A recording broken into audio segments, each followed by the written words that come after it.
You know, it's been an interesting year since we last met. I live only a couple blocks from the I-35W bridge, and I was an eyewitness to that disaster.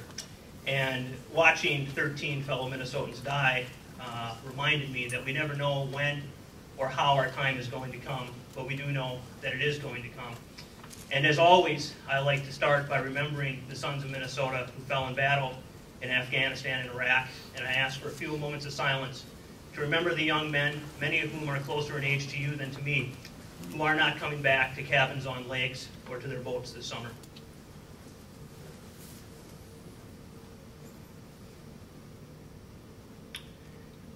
Thank you.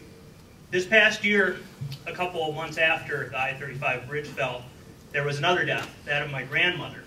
No reason to cry. She was 93 years old, and we went up to bury her in Millersville, Minnesota. And there in Millersville, Minnesota, the first Juligs, that's my mother's maiden name, who came to Minnesota are buried, going back all the way to before the state of Minnesota was founded. So when I speak of this state, and tonight is the last night I'm going to give this speech, you might want to listen to me. I have 150 years of history on my mother's side and 100 years on my father's side. A fifth generation Julig, a fourth generation Pence. And of all the places I've been in the world, and I've been a lot of places, there is no place I love deeper than Minnesota. As I said last year, we are Americans by birth. We are Minnesotans by the grace of God. Love your state, honor your state, and realize what this week is. It is unique in all the weeks of high school. You come here. Our sons from the Iron Range, our sons from the rivers and the lakes, the valleys, all the great businesses, all the great medical facilities, the great universities, including Southwest State, are represented here. This is the cream of Minnesota's crop, and it is a mighty crop. Now, when I was your age, I was told that I was a boy stater because I was a leader. Yet I think that many of you are fundamentally lied to about what leadership is. And the way I'm going to do it tonight, it's going to be fast, I'm going to move along, and I'm going to hit it hard.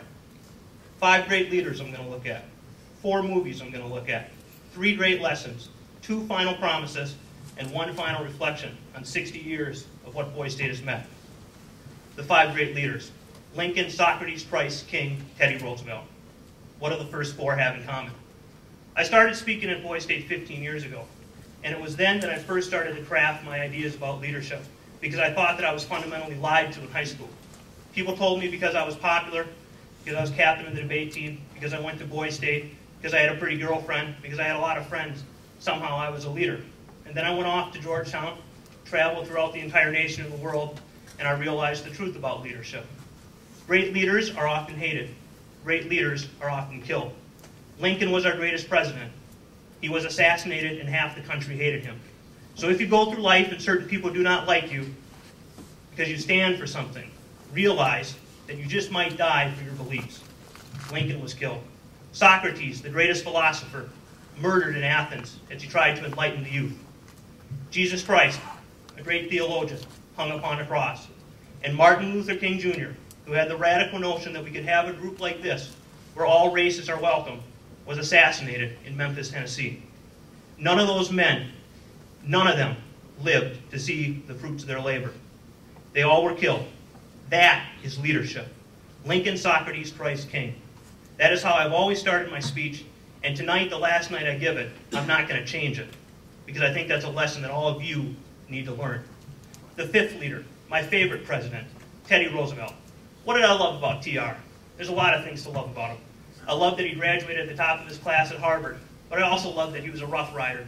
I love that he could go to a group of philosophers and the smartest men in the world and be at home, but he could also be a cowboy out west and be at home. That's the kind of man I want to be.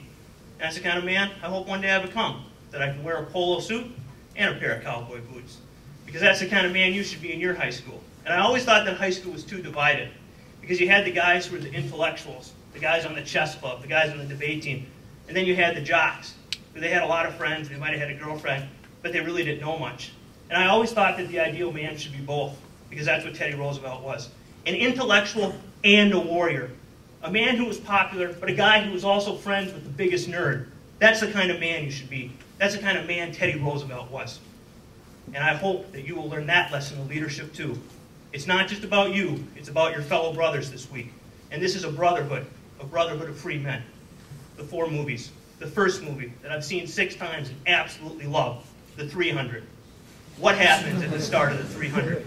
Young Leonidas, no older than you, is taken out into the wilderness.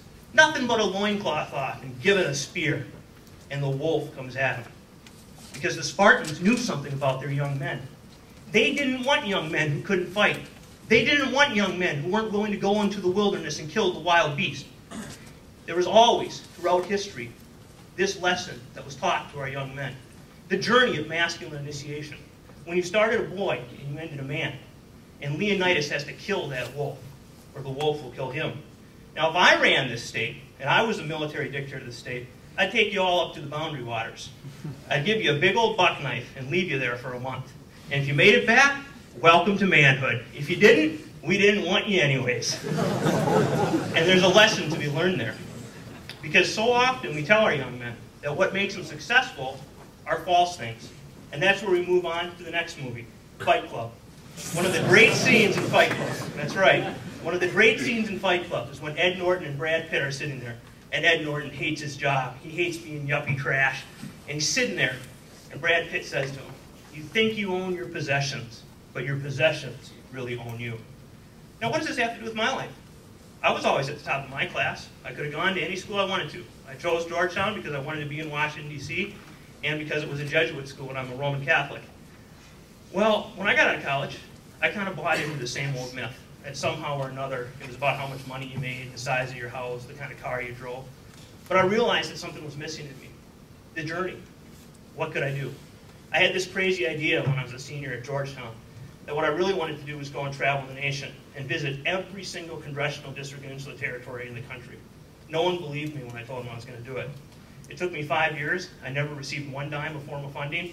I had to set up posts all around the country, and by doing so, I made history. Nobody else has ever done that. One other person, Michael Barone, who's the chief political commentator on Fox News, has been to every congressional district.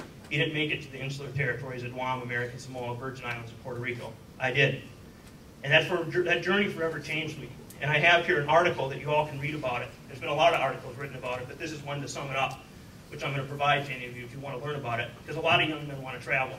And that's something that I've tried to bring to the program, that journey. And it taught me something that all of you should know. Follow your own course in life. Set your own course. Don't do what someone else tells you. And you learn that. Or else you'll just become a person encaptured by your material possessions. Let's move on to the third movie, Beowulf.